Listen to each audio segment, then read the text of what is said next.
Phyllis, one of the most beautiful pieces of poetry I've ever heard is Walk With Me from Brother. And it is the title of the book, and I wondered if you could share with me how that came about.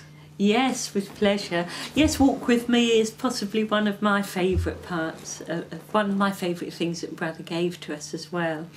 And it was a real surprise. Brother had been communicating through me with us for possibly about a year, something like that.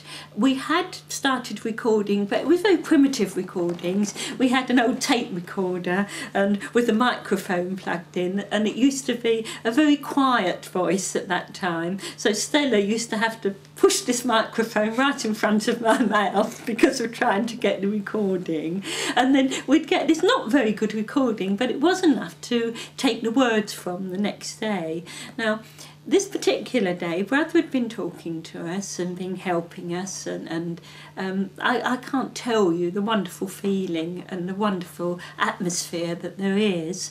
And then, just before he went, he did a closing prayer for us, as usual, and just before he went, he started giving us this poem. Now, I am not particularly poetic. I do love a lot of poetry. I've never written any in my life, and I would never say that I was that way inclined.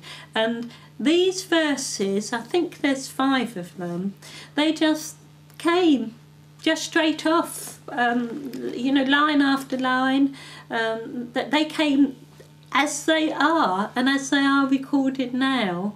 And it was so wonderful. I don't think either of us could really quite believe what was happening. And it was the first of many beautiful recordings, be it poetry or prose.